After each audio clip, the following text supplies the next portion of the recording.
ආයිබෝවන් DPKIDS YouTube channel එකත් එක්ක එකතු වෙලා ඉන්න දුවලා පුතාලට අද මම කියලා දෙන්න යන්නේ සාම්ප්‍රදායික ඔරිගමි කලාවේ ඉන ලස්සන නිර්මාණයක්. මේ බලන්න මේකට කියන්නේ ජපන් භාෂාවෙන් නම් කබුතෝ කියලා සමුරායි හැට් කියලාත් කියනවා. මේක ඇත්තටම තොප්පියක් වගේ. ටිකක් ලොකුවට හැදුවොත් මේක ඔලුවට දාගන්නත් පුළුවන්.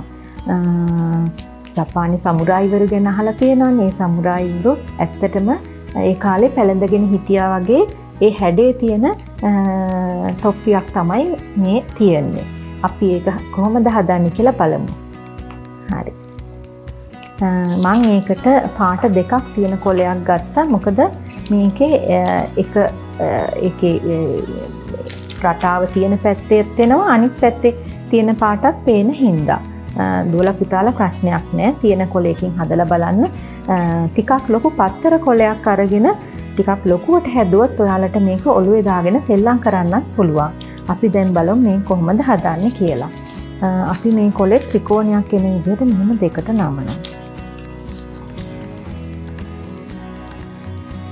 ඊට පස්සේ මේ කෙළවර මෙතනට ආපහු නමනවා. දැන් මේක නම් මගේ දුවලා පුතාලට හරිම ලේසි. පොඩක් සැරයක් අපි මේක කරලා තියෙනවා. ඔන්න දැන් මෙහෙම හැදුවා. හරි. දැන් කොහොමද අපි මේක දැන් මේ අර දාර තියෙන පැත්ත නෙමෙයි මේ ඇරෙන පැත්ත ආයෙත් අපි අපේ පිටිපස්සට කරගන්නවා. මේ මෙතන ඇරෙන්නේ නැති කොටස උඩට තියා ගන්නවා. ඊට පස්සේ අපි කරන්න ඕනේ මේ කෙළවර මෙන්න මෙතන කෙළවරට ගන්න ඕනේ. මේ කෙළවරත් මෙතන ගන්නවා. පස්සේ මෙතන ඊළඟ කොටස නමන්නේ මෙතන මේ ඇරෙන කොටස් දෙකේ මෙතන මේ කෙළවරින් තද කරගෙන අපි මේ කෙළවර මෙන්න මේ හරියට ගන්නවා. කොහොමද ඒක ගන්න? මෙන්න මෙහෙම නමලා මෙන්න මෙතනින් මෙහෙම සමාන්තර රේඛාවක් වගේ එන විදිහට මෙන්න මෙහෙම නමා ගන්නවා. ඒ කියන්නේ අපි මේක මෙහාට නමන්නෙත් නෑ, මෙහෙම නමන්නෙත් නෑ, මෙහෙම නමන්නෙත් නෑ. දැන් කරන්න ඕනේ අර මේ ගානට තියෙන විදිහටම මෙන්න මෙහෙම නමා ගන්න එක. හරි. ඊළඟට අපි කරන්නේ මේ ඉතුරු කෑල්ල. ඉතුරු කෑල්ලෙන් මෙන්න මේ කෙළවර අපි මෙහෙම උඩටම ගන්නෙ නෑ. මැදටත් නෙමෙයි, මැදට චුට්ටක් උඩින් වගේ මෙන්න මෙහෙම නමා ගන්නවා. එතකොට අපි අර කලින් මැද රේඛාවක් තිබ්බනේ. අන්නේ රේඛාව දිගේ මේක ආපහු මෙහෙම උඩට නමනවා. අපි මේක ලස්සනට මෙහෙම මැදටම නමා ගන්න ඕනේ. නැත්තම් මේක ඇද වෙන්න පුළුවන් මේ ඊළඟ කොටස නමා ගන්නකොට. ඔන්න අපේ දැන් තොප්පි ඉදිරිපස කොටස හදාගෙන ඉවරයි. දැන් අපි පිටුපස කොටස හදාගමු. ඒක හදාගන්නේ මෙන්න මෙහෙම නැම්මුවා. ඊට පස්සේ මේක දිග ඇරලා